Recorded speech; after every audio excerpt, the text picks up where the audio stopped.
I believe we can start. We'd better start on time.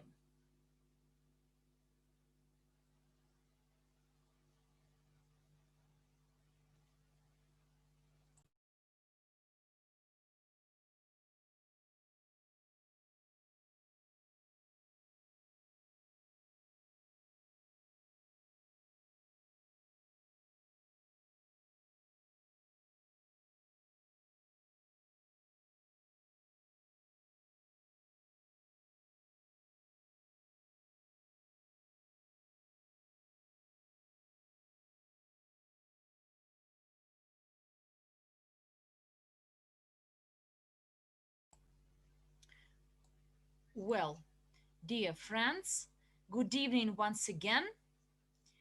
We are starting. I was asked to say a few words about myself, as there are those who were not present at our previous sessions.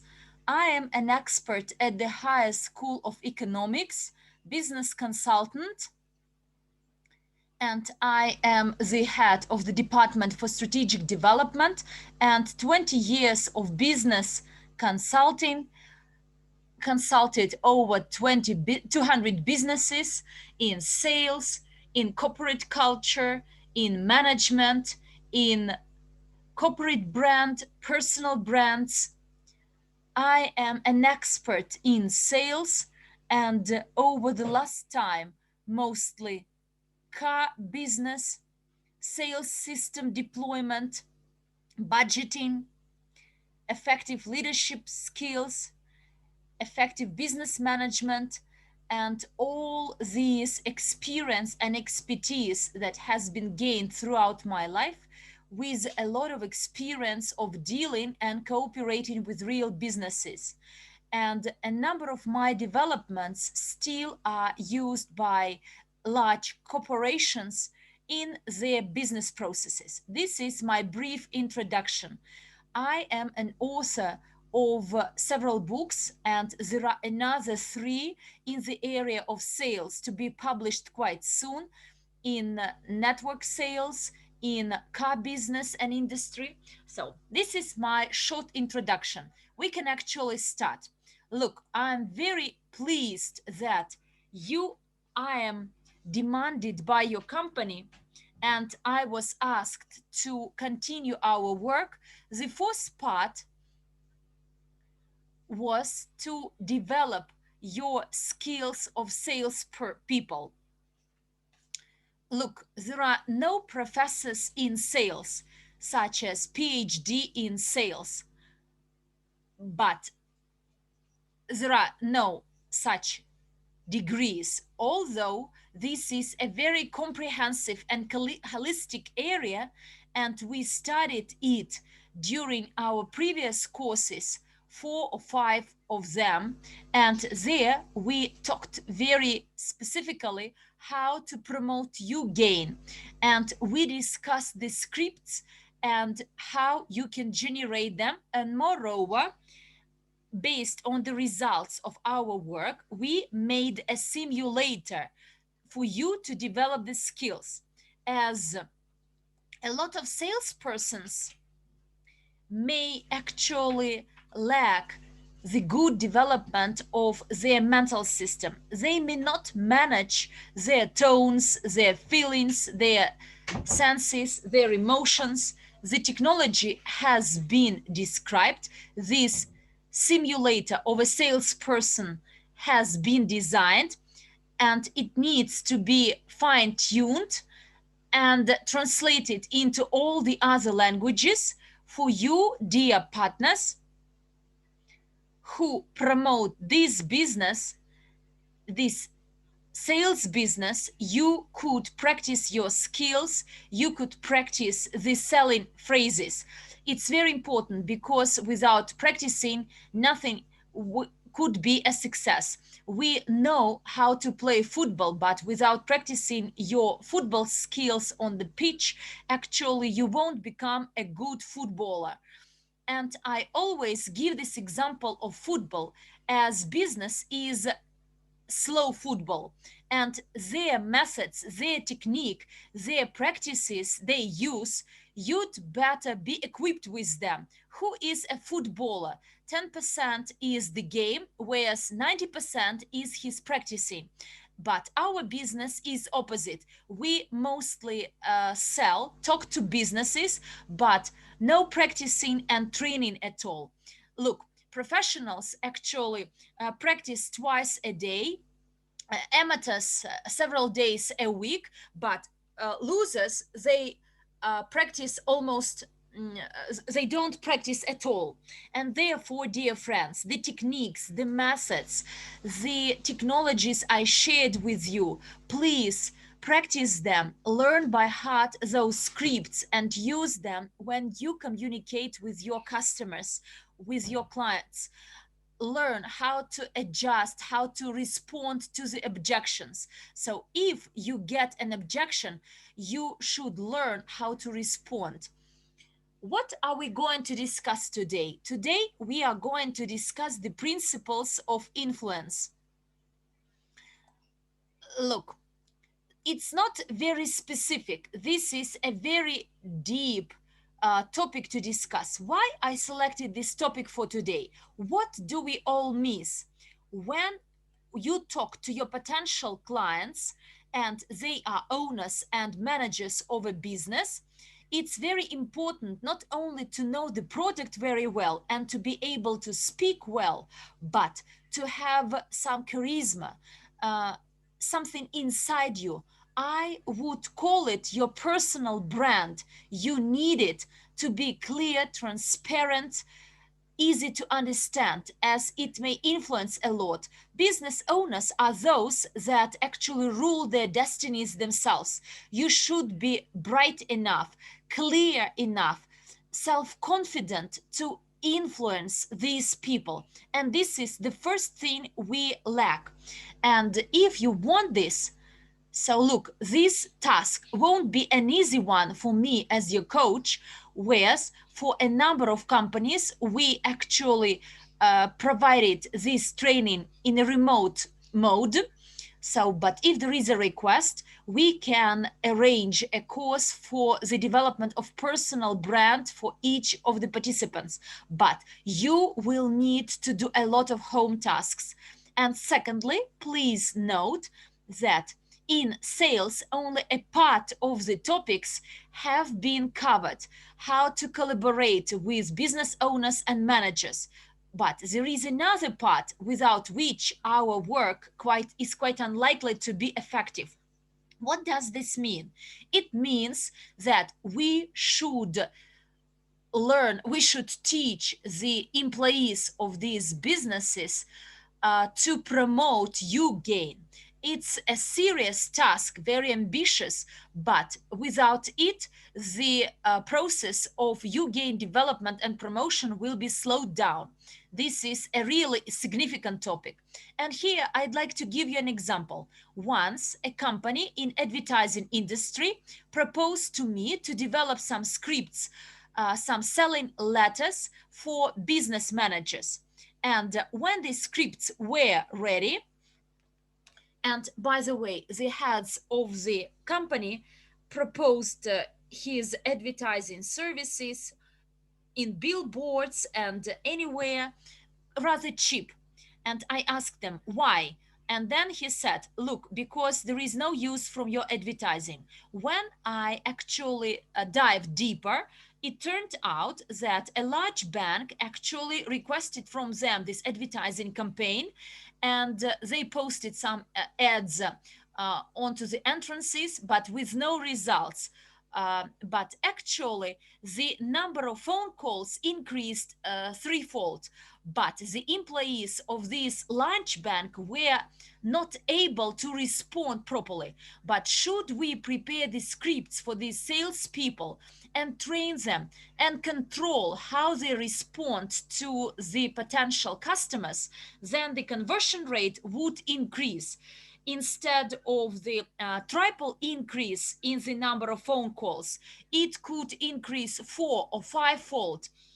And this way, the campaign would be very efficient. And maybe then, in this case, the approach should be based on the results the business has. And another important task, either with me or without me, is to develop scripts and share, transfer the technologies of how employees of the business should actually collaborate with the customers of the business that uses or applies UGain. Please know this. And now let's come back to today's work. Noam Chomsky, he is over 19. He is very intelligent, from the USA, by the way. Once, when I developed one system in the military industry at that time, and maybe because of him, actually I managed to implement a number of ideas in this program oriented system. He actually inspired me, and he says that communication is kind of an intrigue during which the speaker produces some external events and the listener, to the best of their abilities. And the human language ability takes roots in biology. Language is a computation system. Language is not words, but a structural hierarchy. Language is based on a set of syntactic rules which govern any statement. And when you follow these rules, your communication will be more powerful. So, communication is an intrigue, is a game whereby the speaker actually says something, whereas the listener tries to match them with his abilities, with his desires, with his needs and demands. And conceptually, this is what we are going to discuss today. And New York Times actually wrote down about Noam Chomsky in terms of the power, range, novelty, and influence of his thought. uh, Chomsky is arguably the most important intellectual alive today. By the way, this year there was a nice article of 10 ways of manipulation of civic consciousness. So please find it. You will find it very meaningful and useful for you. Now we are going to talk about influence, how to impact, how to influence. I am against the word to manipulate, as it has something negative in its nature. Whereas we are talking about the positive impact on the people that inspires them. Which factors, influential factors, are there that actually make one person say yes and accept your idea? Secondly, how to say this? Because in case it is pronounced in one way, it could be ignored and neglected. Whereas if worded in a different way, it will be eagerly accepted. And there is one story. I don't remember whether I shared this or not, but I will repeat it in any case. So, one sultan actually had a dream that he lost all his teeth. He actually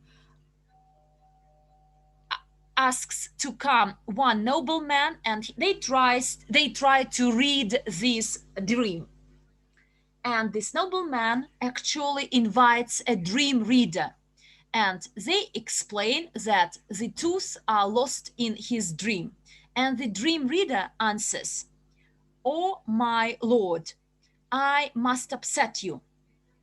You will lose all your relatives." So the Lord didn't like this diagnosis and said that this dream reader is a bad one. Please invite a better one. So the next, another dream reader comes and he says, "Oh my Lord, I should actually please you. You will overlive all your relatives." The Lord likes this diagnosis, this answer, and he rewarded him. So Dear friends, which conclusion can you come to? Even in case in your dialogue with your potential customer, with your interlocutor, so he feels upset, you are at a loss. In your case, our task, no matter where the dialogue goes, so the person you are talking to should feel better, no matter which direction your conversation goes. He will be grateful to you. Only when he feels positive emotions, only then you will actually take a positive decision. If you feel negative, then you have a feeling that you should get rid, you should quit, you should leave, you should run away. And because this person is influencing you in a bad way. Therefore, please remember one of the key words: to please people, to make them like you from the first sight. The third principle to follow is the answer to the question: what do these professionals, masters of influence, know, professional influences know, who make people agree with them at any time? And in our next slide, we will discuss it. Next slide, please. And I will tell you, I actually explained and referred to Komsky, but look,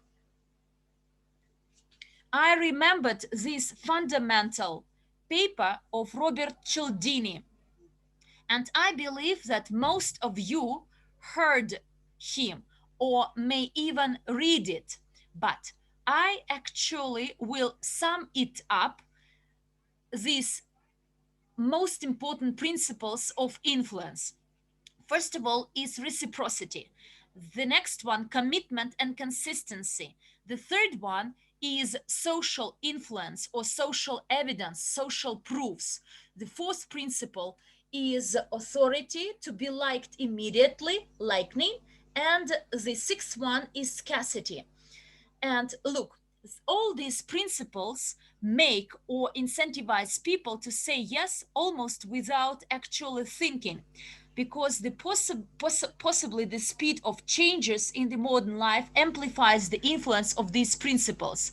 If you actually are quite slow with the decision, so the winners are those who are fast, who are intelligent and positive thinkers. And quite likely these today's changes amplifies this trend. Let's have a look today. Only two principles. We have only one after devoted for this webinar. So reciprocity. What does it mean? We all live in a social system, and from our childhood we learn some social habits, some social skills, some standards that are actually typical or standard in a society. And what does this principle mean? We try to somehow repay for what other people give us, another person gives us. For instance, you are in a social network and you received some likes, and you feel that you should respond somehow or wait for a person when he has his birthday, and you will congratulate him on his birthday as well. So look, people are attentive to you and you feel that you should be attentive as well. And this principle of reciprocity makes, actually gives you some hope, and actually hope for a reward for this politeness or these gifts or something you did. Because when you build rapport, it's very important that it should be with no payment to expect. Love actually is your sincere admire. And when you do it sincerely, there is this clap of the market. They actually agree with you, they want to cooperate with you. What is business? Business is making benefit. It's not the profit. Profit is the measurement of the use, but this is creating benefit for others with some profits for the company and with some profits for yourselves. Next slide, please. And this system of recognition or appreciation is an important prerequisite for social development in any country. There is a saying that treat other people as you want them to treat you, or treat others as you want to be treated. And I would like to draw your attention to that saying. This is the system of, or the principle of reciprocity, gifts and signs of attention to prospective clients to receive consent. By the way, if you want to use the principle of reciprocity, first give something to people. Let me give you a small example. Many years ago, there was this big bank, who wanted to buy corporate cars. And a friend of mine, a business owner for BMW dealership, wanted to go to the bank manager to offer their BMW 5s for the banks to buy those cars to become corporate cars. And I told him, do you have, like, what kind of models do you know? And I told him, do you have, mock-up models, like small models? And I told him, take the best of your mock-up car and give it to the owner, the bank manager, who makes the decisions. So that's what he did. He went to his office and he gave him as a gift this mock-up small car. No obligations, no commitments were made back then, but the bank manager was kind of in debt to that car dealership owner. And this car was on the bank manager's table in the office. Maybe he took it home. And a few days later, the bank called my friend and told him that they were going to buy the cars from him. So this is like a simple example of a good deal. Another small example, a more recent one, maybe more complicated one. We have this pandemic and there are other problems related with coronavirus. And a lot of companies lost some of their clients, and then the business accelerated again, we work again, and maybe clients have less money now. So back in the day, the state organized credit holidays. It's like you don't have to pay interest on your loans. And this phrase that was called credit holidays or vacations costs quite a lot, although we don't notice it. It costs hundreds of millions of dollars were invested in this phrase. So what the company owners did, the companies that I work with, they announced credit vacations for those for car dealerships. So you enter the website, you fill in the form, and everyone who is going to buy the car from us, you won't have to pay interest on the car loan. The company will pay it. And if you fill in the form, it's really nice, quite emotional, quite simple, short one. Like, why do you buy a car? For personal use, for work, for the family, etc. Simple questions.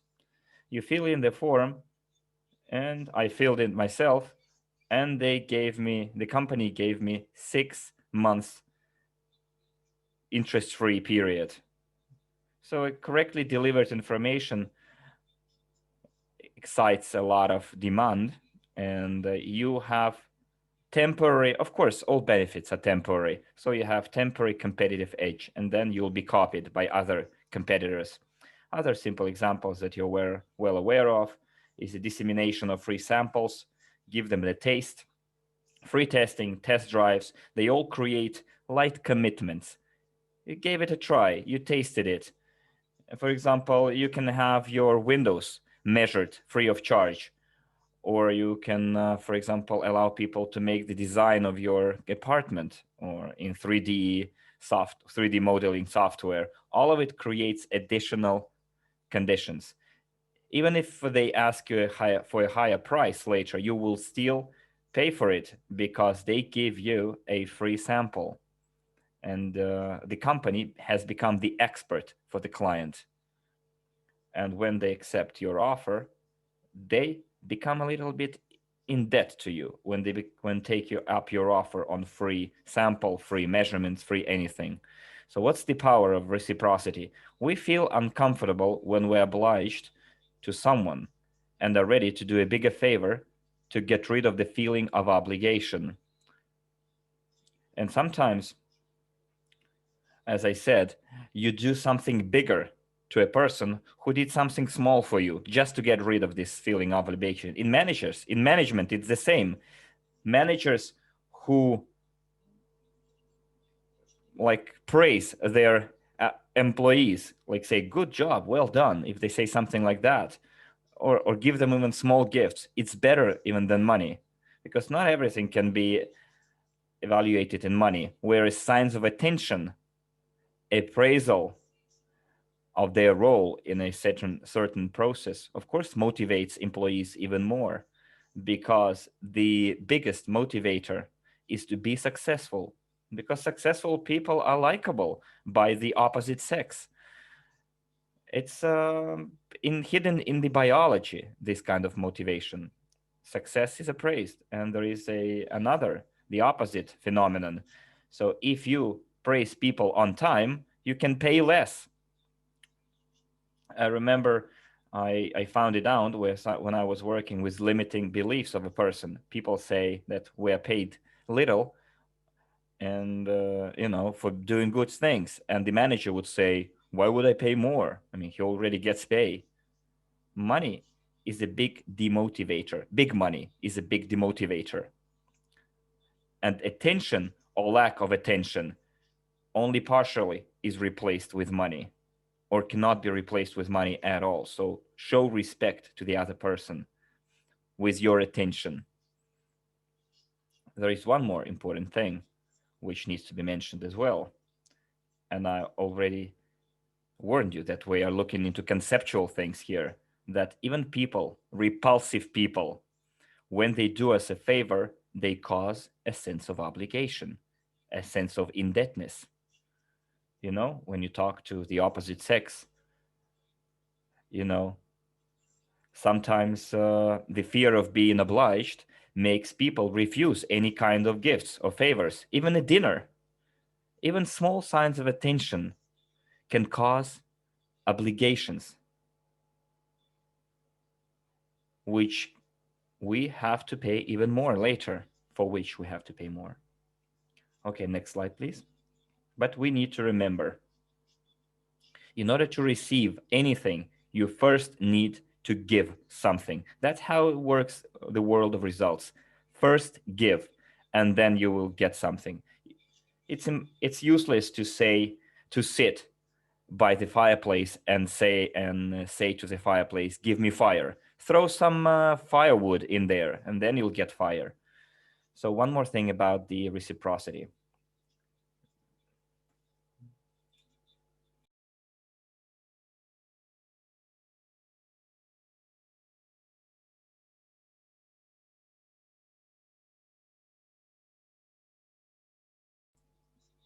So I will speak a little bit slower because I see that I've speeded it up. Okay, guys.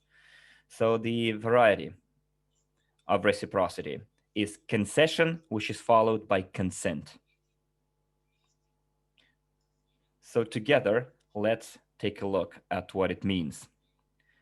On the conceptual level, we ask a person to do something significant, to which it is hard to agree. And then, when we see their difficulty and when we realize their difficulty, we do them a favor and make a concession. In other words, we drop our initial request. We do not ask for it anymore. And then the person feels obliged to you. And then you make an easier request, which was our original objective, our original goal. And in that case, the chance of consent increases several fold. Let me give you a small example from my own experience. I want to ask my employee to go to work on Saturday. Let's assume today's Thursday.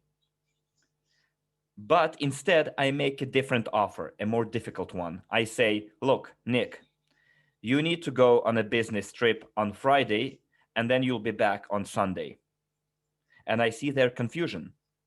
It's unexpected for them. I mean, usually those trips are planned a week or a month before.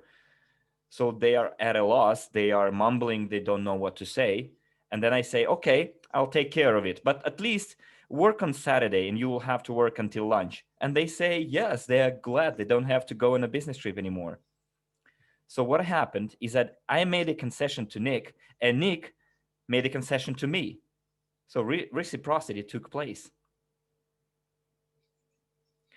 So how many, most of us unknowingly, subconsciously use reciprocity in negotiations. So, what does the practice show? When we offer a higher price, higher than the market price, you don't need to be afraid of that. A person, if you offer a price, you ask for a price, higher price, a person does not agree. And then we start making small concessions, bit by bit. It's not the amount of concession that matters, but the fact of the concession. They don't agree for the first time, then the second time, but every time they disagree, it becomes more and more difficult for them to reject. So, what our and your experience shows? It shows that this strategy of making small concessions brings more money and, moreover, the agreement is made at a higher level, but there are three, I'd say, very important effects. The client might think that they win, that they won the meeting, that they were the one to succeed. They don't even notice that they paid a little bit higher than the market price. But what they think is that they made you reduce your price. And this hard work that they did with you and eventually came out as the winner from the meeting makes them more responsible when performing the contractual obligations. But there is a third point, even more important, related to the future of your relations. Those clients who think that they won the negotiations, that they succeeded in the negotiations, they will be to a greater extent satisfied with the outcome of the negotiations and be more willing to continue their relations with you. You have to pay attention to that fact. Let me tell you a story. An example of the concession and consent. I had a positive, let's say, experience in my life when the company. So we developed a company in 5 years from stores to 180 stores and 2 billion turnover. It was a household appliances selling store.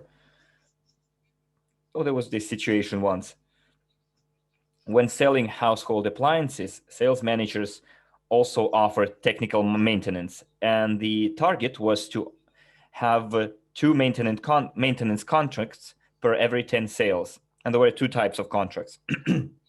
For 3 years for 1,500 rubles, and for 1 year for 350 rubles. And sales managers were embarrassed to offer the expensive type right away. They said, well, why should we offer the expensive one? And they always immediately offered the cheap one. And the target of two maintenance contracts per 10 sales contracts was not achieved. So, and I now knew the concession and consent principle, and I told them, let's offer them the 3-year contract right away. And if they refuse, then we offer the 1-year maintenance contracts. And in this case, 50% of cases, customers agreed. the conversion was more than 50%. This is a real life example how the whole principle of concession and consent works. Think about it. When you interact, talk to your clients, how, what you can do, what you can achieve if you use that principle of concession and consent. Just think about it, okay? And I would like to give you some very light homework. It does not is not related to you gain sales. So you want your boss to give you 1 hour of his time to work on an important project. And usually he never did give you such time. So how to make your boss or senior manager to agree and accept your request. Think about it, okay? Activate your creative potential. What can you offer the reciprocity or its variety, concession and consent, so that your boss would say, well, let's listen to that guy. Let's see what he wants on that project. I see already people raising their hands. This is the homework for now, I see. Understand?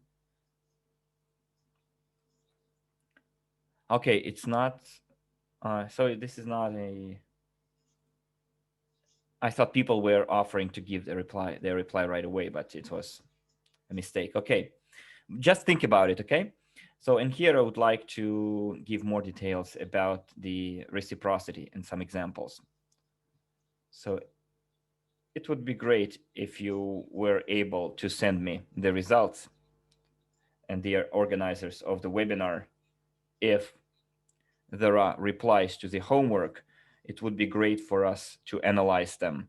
So give me examples of reciprocity in your sales experience or communication with people, your employees, managers.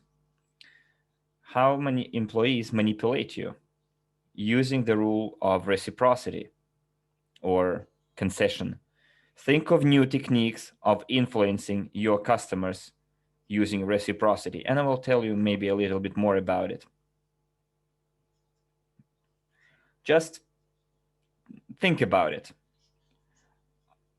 Dear friends, I don't think I'm the smartest one here, and usually nobody thinks they are the smartest ones. We are all equal. Maybe we have different information, different experience. That's the only difference. And it would be great if we could share our experience, give some examples. Why? So that in future we could turn those experiences into techniques of positive influence, both for the benefit of the client and the company. Next slide, please. The second topic, and the final for today, is commitment and consistency. How to create commitment in other people. Thing is, we did discuss the limiting beliefs of people, and internal beliefs in anything makes them follow their beliefs against all obvious things. And that's why objections appear, because to follow your habits, remember we said that who is the biggest competitor is something that people got used to. Their habits, their way of thinking. It's easier to change the sales volume rather than people's habits. And remember, we also discussed how to handle limiting beliefs of our respectable clients. So if we're convinced of something, we continue following that conviction, that commitment that we made according to our convictions, even against the obvious sometimes. And this is very important. You need to discover that conviction on time so that person would move on from the still point and notice the opportunities that they didn't notice before. Thing is that when a person makes a commitment, they want to be consistent. If they said something, they need to do it. That's how it works. But there is one important thing here. By agreeing to insignificant demands, like let's have a meeting, When a person says, let's have a meeting, and they agree, it means that to be consistent, they will try to explain to themselves why they are meeting with you. They are selling to themselves the value of our meeting. If we manage to match the internal dialogue that the person was conducting with themselves, even on the background, then, dear friends, you have quite good prospects for that meeting. And there is one more important thing here, which we need to use. Thing is that the bigger the internal efforts that was put into assuming an obligation or making a decision, the bigger the influence of that obligation on our client, on the other person. See what happens in sales. The sales manager is a generator of promises, generator and then the realizer, the implementer. While the customer does not promise us anything, that it can go both ways. So one of the tasks of the principle of commitment and consistency is for our client to make some additional effort, like ask him to do something elementary. They already spend time on you. This is already some kind of an investment. It's time investment into your joint project, joint deal. It can be something else simple, like recommendations. They said what is important for them in this dialogue. Elementary things. And they will write it to you, what you need to pay attention to, what demands or requirements they have to your interaction. And when they write it down, they already working on themselves, and they will unconsciously explain to them why they did it, because they have already prospects for interaction with you. In this case, when they spend small additional efforts on their relation with you, in this case, the chance of consent with your subsequent offer increases several times, not by 1 2%. It can be 15-20% increase in the chances of him agreeing to your deal. Why it's So, important to feel responsible for what you say? Why? Because inconsistency is considered to be a negative trait of a personality, firstly. Secondly, a person whose words do not match his deeds is considered to be unreliable, deceitful, and consistency in your actions and words is viewed as you are reliable, honest, and easy to predict. I'm still reading. There is one hand up. No questions, I see. Look, consistency in your behavior, consistency of words and actions is quite often valued higher than rightness, because later on you may correct a person, and if he believes truly what he actually was said, then he will follow this. Well, real life examples. I give you these examples not from YouGain, about YouGain, but my task here is to get you involved and think it over how to apply these principles when you prepare to meet your potential customer. Look, real life examples. There is such a book of Robert Cialdini, The Psychology of Influence. It was uh, published 35 times in all the languages. It is quite thick, 350 pages in it. But what you will read there, you can find here in my summary slide. Remember, when you make some bets, when you bet or have an argument, for instance, you select some figures in a lottery ticket, your certainty increases when the bets have been placed, or you filled out this lottery ticket, and you actually calm you down saying that yes, the decision or the choice is right. And even if you lose, you convince yourself that the choice was right. This is my experience. Other time, I will behave in a different way. We persuade, convince ourselves. And this principle of consistency actually applies our real life. And by the way, the good trainers and coaches are our kids, children, as they are a good source of psychological influence. For instance, children, firstly, get you to agree to buy something what they want when you have money. When you have money, will you buy it? Yes, I will. And then they apply the principle of consistency. Wow, do you remember you promised me to buy this? And even if parents refuse to buy, then they use another method. Well, then buy this thing instead of that one. I have a daughter, a smaller daughter, four children together, but my smaller daughter. In May, she said, "Dad, I need a new PC." And I respond, "Look, you have iPad, you have a telephone, you have a different PC, so it's quite outdated." And then I answer, "Look, I may not buy it because it's May and then there will be summer holidays." But she says, "Well, please buy it by the 1st of September." In May, she orders a computer for the 1st of September.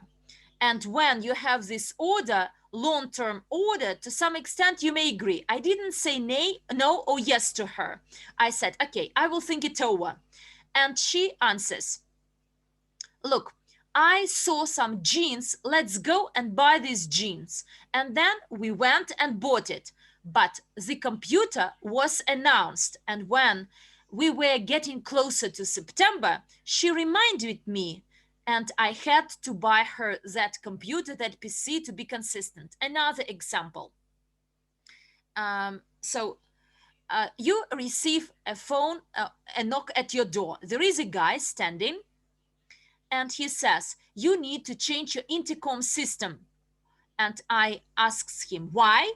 "Because the shelf life is over." And I signed the contract but before that, this intercom system was free of charge. And 1 month after, actually, a person comes and says, "Please pay 400 to replace the intercom system." And actually, I didn't notice this in the terms. I didn't read the terms of the contract. And they showed me this contract. You should. And 1 month after, they come back. You have to pay another 100 for each key. Look, you signed this agreement with 100% consent. And there is another option of this consistency, which actually tricked me. It was long, long ago, at the times of the Soviet Union. I was quite an expensive brand of car. I was the deputy head of the supplies, and there was a drunken guy coming to me. He is an alcoholic, and he was knocking my window in my car, and I stopped next to the shop. I opened the window, and he says, "Sasha, hello." I answer, "Hello, how are you doing?" "Fine." And he says, "Look, could you please borrow me 100 note, banknote?" And what happens? Happens that I responded that I am fine, everything is okay, and if I feel greedy and will not give him this 100 no, borrow it. So then it seems that everything is fine in my life, but you cannot actually lend me this money. And by asking this question, he actually made me feel committed that I should somehow lend it. And I actually lend this money to him. And these are real life examples when you need to be consistent in what you say and do. Next slide. Another important thing to remember, for us to make a decision, we need to find reasons. But Reason, as Naum Chomsky says, they are inside the structure of the language, in the phrases. Why? Because is a key word which actually gets this sequence of events. So if it is repeated several times, it means that the first is the reason of the second, or the second is the consequence of the first. And we are all tricked by this. I don't know, like in Europe, but in Russia, it could be this way. For instance, if you wash your car, then there will be rain. But actually, there is no connection, that no one in the sky will know that you washed your car. But what happens? So, for instance, I washed my car 5 times with no rain, but then only once I washed my car and the rain started. There is no actual consequence, but people try to find it, and therefore, to make a decision, you need to give a reason. When you ask someone to do a favor for us, we actually become more successful when we give this reason. How can you do it? Because you need this. And this is one of the reasons. No matter what, but most importantly, because. An example here, simply to cheer you up. Why should we buy it from you? Because we guarantee a result to you. Why should we buy it from you? Because we act in your interests. Why should we buy it from you? Because we love you. Why is it so expensive? It is expensive because it is beneficial for you. Why are the prices so high? Because if you dislike us, you will destroy it. Why should we work with you? Because we will torture you if you won't. This is a joke. But please remember about this word because. You'd better use it at the right time consciously and explain the people the reasons why. If you remember, when we addressed objections, there are 3 whys. Why should we work with you? Firstly, because, secondly, because, and thirdly, because. And these are good responses to objections during your presentation, to actually give them the rationale, to have the rationale to make an offer to your potential customer. Say, use this word because, and then what you believe is worth. Say because followed by anything else.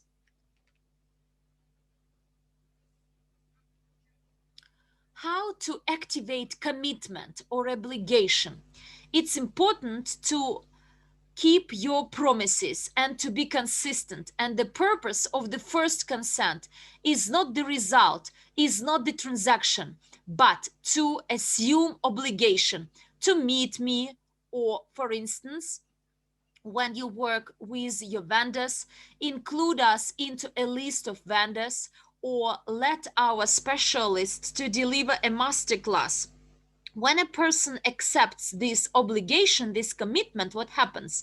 It seems that he should later on do something to be consistent, because otherwise the meeting would be totally useful, the meeting he agreed to. And then actually you make a proposal and you need to explain why you made this offer or proposal. Next slide, please. We should practice to keep our promises. Another thing to remember is strengthening of your commitment. Today we have a lot of communication by email, and when we ask a person to ask what other requirements do you have for your suppliers, for your vendors, for the cooperation with you? Please write this down in 2-3 words. He will do it. And they're really important. As you have the tool, you understand what to pay attention to when you work. On the other hand, you get them involved. He invests some efforts into you. And this way, you reinforce the links, the connections, the relations, and this way influence his subsequent decision. For those employees in sales industry, it's important to visualize your sales, your results, a plan of results for them to feel committed and respond when and how many contacts they had. If they see all this as one picture, so then they will see, I did it, others did so much, and this way they are motivated to be more active and agile. Another important thing, sometimes we ask our customers to fill out something. So you ask them to fill out an agreement or some questionnaire, but again, they are involved. And on the internet, I filled out some forms, some templates. I wanted to get some data and filled out some samples required. And then I received a phone call and I said to a person, please send me an offer. By the way, the offer was quite good and I will continue my cooperation with this company. Look, people tend to act in accordance with what is written down. When you exchange some written communication, highlight or stress those things that are an indication of those commitments a person is ready to. I liked an example of Procter and Gamble. Out of their salesperson, they actually had some contests, 25, 50, 100 words. So to respond to the question why I like this product, I like this product because the purpose is to actually reveal what the product, what you like about the product, make other people approve of this product and generate faith. And sometimes, and quite often, it happens, for instance, when some cars are outdated or some clothes, luxurious clothes, what should we do? We actually ask the salesperson, why will you buy this thing? And the other person will answer the same question, and these items could be easily sold on the same date. So when we create the faith, so this is the reinforcement of commitments, and we can convey this, hand it over to our reputable, to our dear customers. A short story. I give my lecture in the High School of Economics, MBA training course. And this is a course taken by the business managers. And once I was without my car, and that was business management lecture. I asked them, who can give me a lift? And one girl agreed to give me a lift in her red Jaguar, and she asks, Alexander, I want to ask you, I don't know what to do. Look, I am a head of the supply department of a large construction company, and I am always blamed. And what are you blamed for? Because of untimely supply of equipment. And on site, it turns out that some equipment is missing, the work is slowed down, but we need actually to order it from different companies, even located abroad, and it takes us a long time to actually deliver them. But then I ask you, why? Is it because of your mistake? No, it's not my mistake, but the project managers actually make mistake. They miss something in the specifications. They forget about some machines, some devices. I understand why it happens. They develop the project has been approved, and there are works carried out, and they may miss something. But eventually, the mistakes are found out at the stage of the installments, and we need to order in addition, and this girl is to be blamed because she failed to order in advance or timely. And this is the question she asks: how should I avoid the situation that I'm blamed? And then I stop her. Look, It shouldn't be phrased this way. It should be phrased in a positive way. So ask the question, what should I do to guarantee the full, that the specification is full? Do you feel the difference? That what should I do not to be blamed? And the second option, how should I do, or what should I do to guarantee that the specification details are complete? And from here, actually, the solution comes. Look, I say to her, you get a specification, and before you make an order, write down the official requirements to the main designer. Dear Nick, please endorse the full scope of specification for this order 123, and you send it back to him. And this is the principle of consistency in practice. A person monitors and oversees again in full detail, and after this small solution in place, there was a reduction several times these incidents of some missing parts and components. And it's very important. An easy solution of actually getting additional commitment from the specialist. And the result is there. Next slide, please. Look.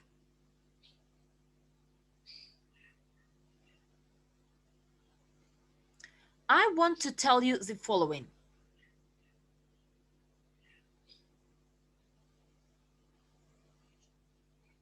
Public statements,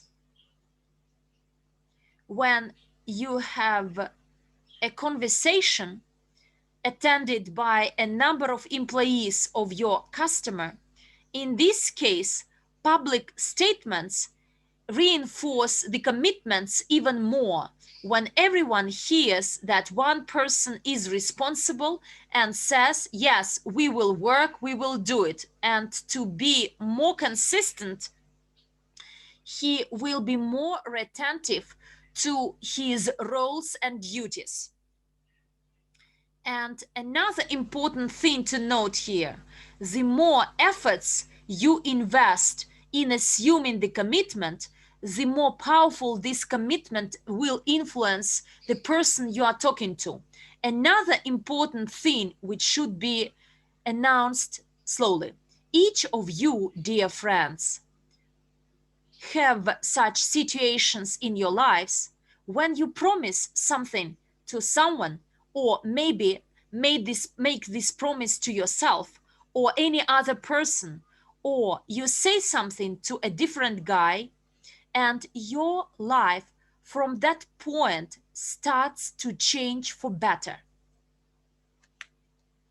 The reason I'm saying this, you may change a point of view about yourself, and you may use it in this area with the salespersons of your clients who will propose to download YouGain to their customers. What can you do? A salesperson who agrees to download YouGain, through what you say, we will discuss it either today or a bit later. Actually, I wanted to include for this session, but then I missed up my chance as it was offered for the translation. So, actually, when a person makes a proposal, he can even change his understanding of his role in the sales process. Look what happens. And you need to explain it properly. Look, our business is about our clients. Sometimes new customers come, but not the clients.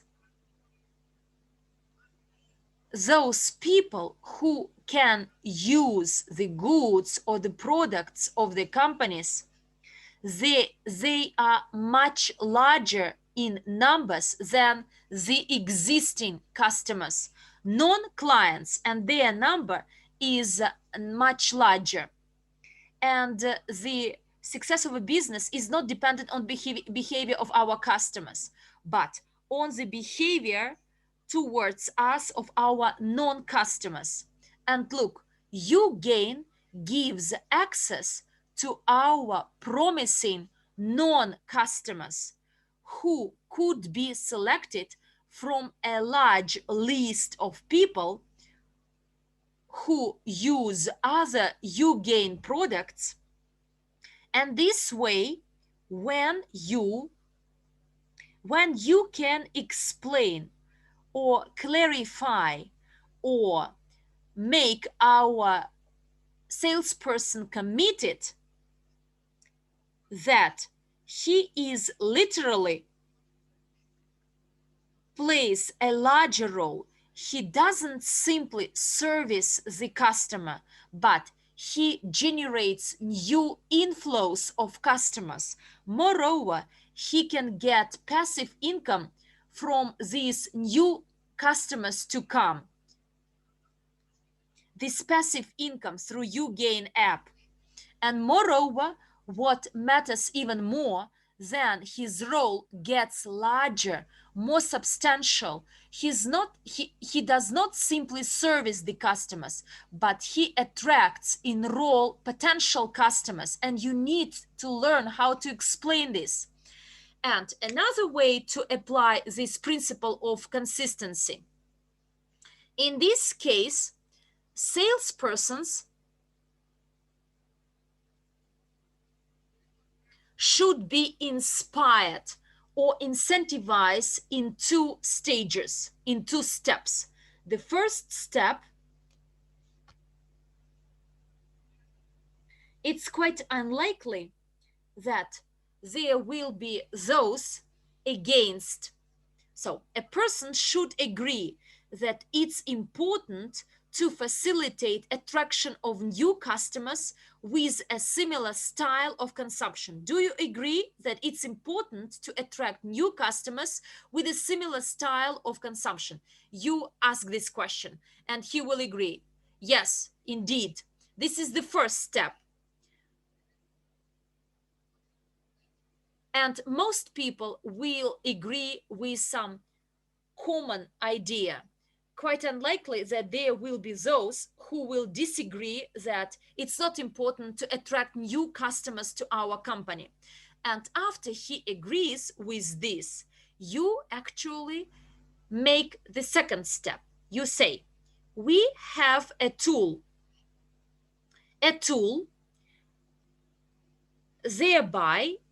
whereby you can influence the decisions and choices of your non-customers if you propose to your existing customers to download this YouGain app onto their phones.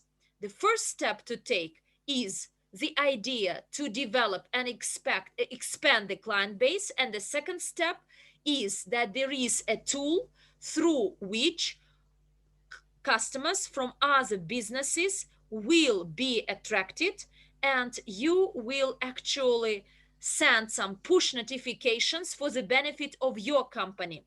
By using these two steps of being consistent, you can motivate your employee, the salesperson of potential business to cooperate with, to reinforce their roles by using this system of reinforcement of their commitments and the system of reciprocity. And by using these small commitments, you can actually change the views of people about themselves, and from being critical, turn them into advisors. What should we do? What would you advise us? How can we turn the actually existing customers? What should we do to turn them into our loyal customers? Next slide, please. Well, and here I would like to draw your attention to the principle of small steps, small improvements. Robert Cialdini said, like a foot in the doorstep. You need to start with the small. I very much enjoyed hearing a story about one of the founding fathers of the United States, Benjamin Franklin, who noticed long ago, quite an interesting fellow, by the way, and he was the 15th child, and he didn't have proper education, like two grades only, but he worked on himself and turned out to be a great philosopher, great thinker, and one of the founders of the American business culture. So Benjamin Franklin said, a person who has already performed a favor for another is more likely to do another favor for the other than if they had received a favor from that person. So consistency makes us change our opinion according to the behavior. How? Why am I helping to this person whom I don't even like? Maybe he has good qualities. So Ben Franklin says, and back then there was no Congress, there was a Chamber of Lords, and Franklin asked his opponent, who even treated him with hostility, criticized him all the time. We're not talking about like real enemies here, at least on the opponent's side. So what he did, he asked that person to lend him a book from his library for a week. And the opponent agreed and gave him that book. It was quite an interesting book, I guess. And Franklin read that book and returned the book with gratitude. After that, they became friends, and that friendship was lifelong.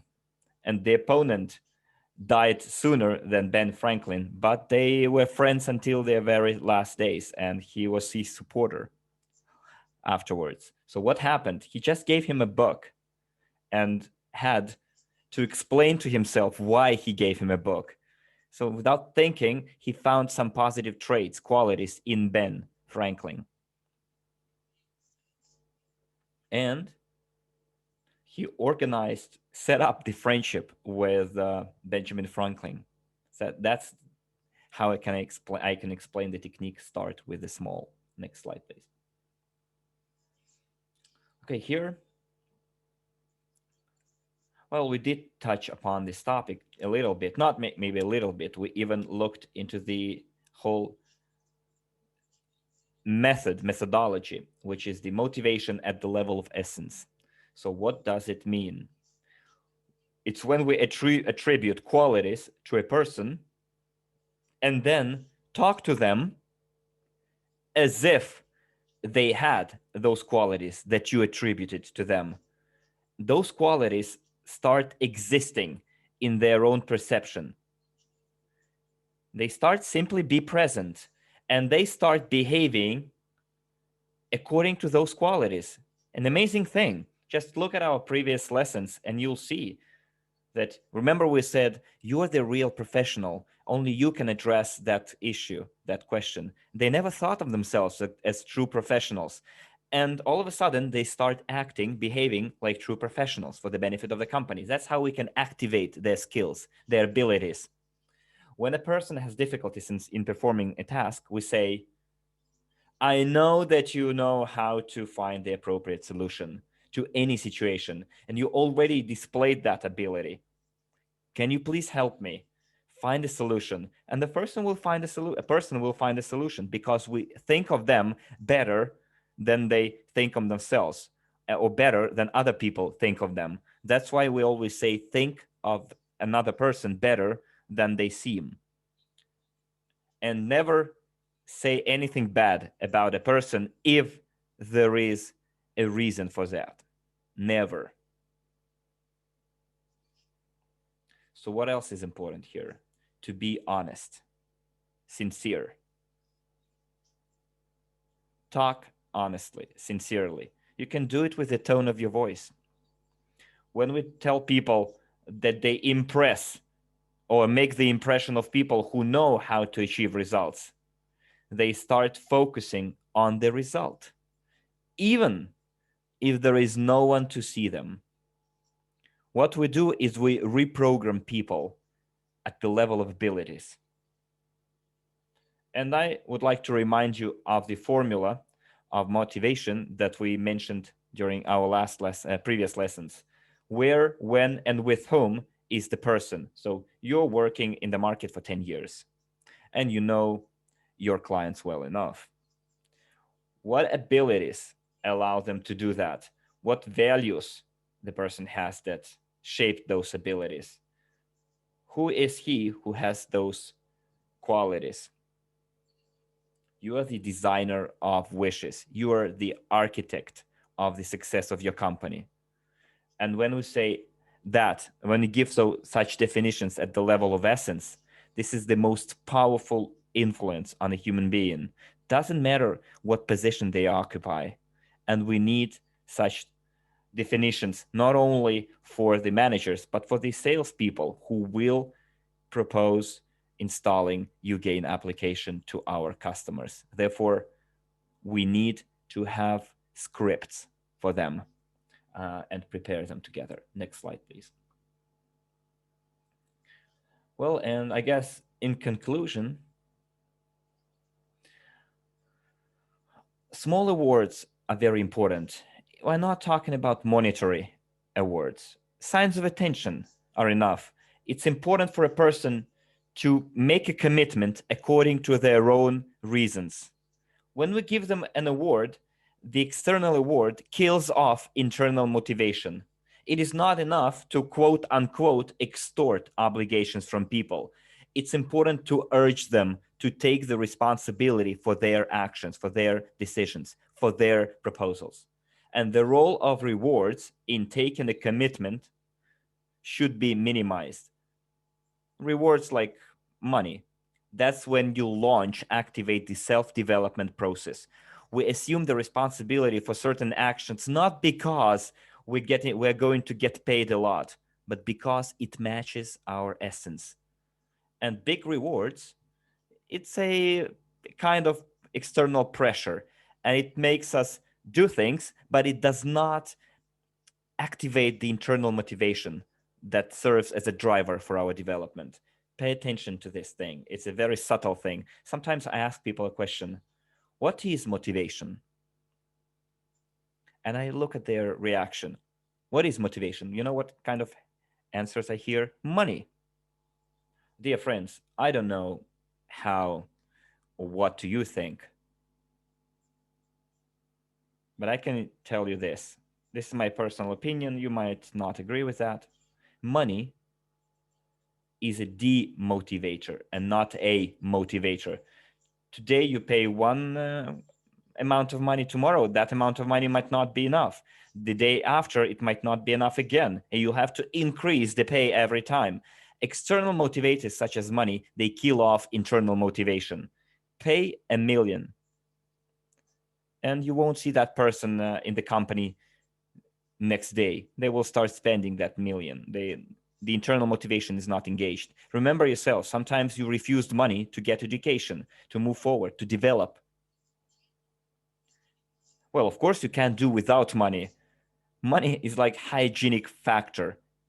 It needs to be. This is a prerequisite for human existence, but it is not a prerequisite for development.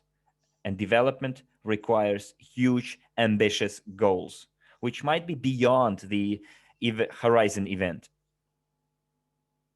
It's dreams, it's the calling of people, it's the meaning of their life. And when we motivate people at the level of meaning, when we talk to them heart to heart, and the heart to heart conversation is a conversation about what matters to them, what is important for them, and we relate that to their business activity, that's where motivation really happens.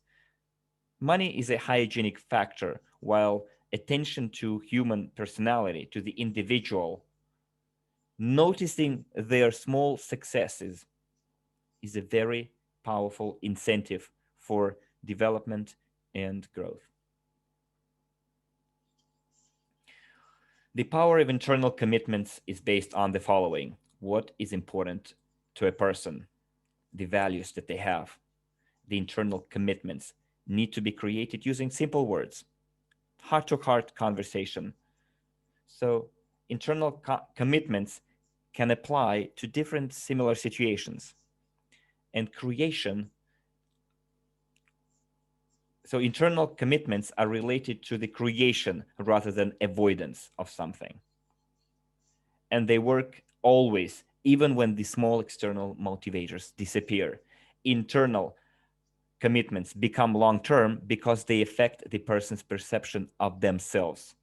That's the power of internal commitments. Next slide, please.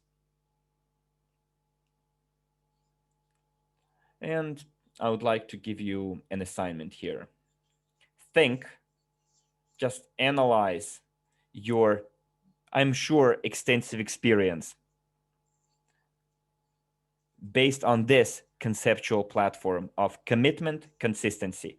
So, what you came across with your client, customers, when you maybe made a concession, what you came across with your employees, friends, someone else, and think of new techniques of influencing customers or the other person. And of course, we will. Next slide, please. We will develop the scripts, the selling scripts for salespeople who work, uh, who will work with business owners. But there are some specific recommendations what to do. So those are the influencing techniques. We need to think of them. Well, I just made a small set of them for reciprocity, signs of attention, small gifts, minor favors. At first, you give something, and then you ask for what you need. Free samples. Be the first to offer. Well, you have it in your sales concept, I'm sure. But to engage commitment, first ask more, then retreat. Give random help in a completely unrelated area, and then continue the conversation on the topic that you need. Next slide, please. The concluding slide. Other influencing techniques for commitment and consistency. Make them agree to a small thing, make a small concession, make a commitment, give written consent to do something or provide feedback. Just make a small down payment. If you're okay with that, you will make a purchase. Ask them a question. How are you? And then ask for what you need them to do or say. I would like to draw your attention. Remember, we had a topic called professional talk. I suggest you refresh it because remember, in the professional talk, so what's happened today? It's a symptom. What are the reasons in the past that brought about the current situation? Next, what's going to be the effect from that?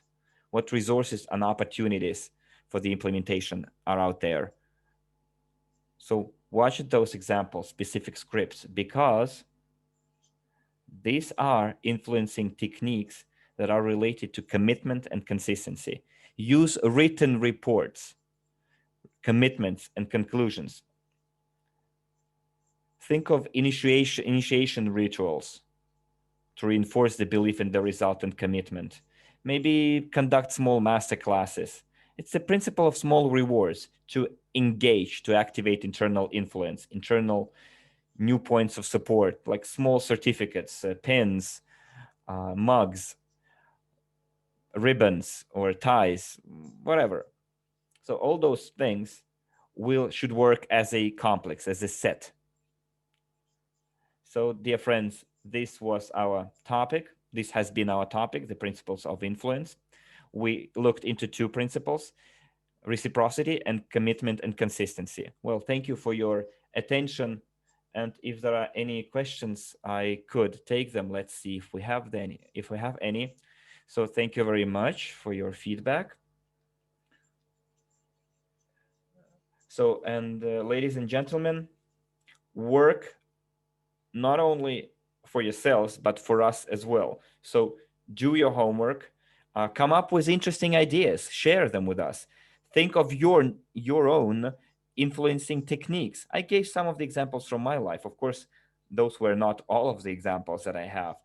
And thank you for your attention. Stay healthy, take care. All the best in your work and in the preparation and in the learning of the materials. And I wish you happiness.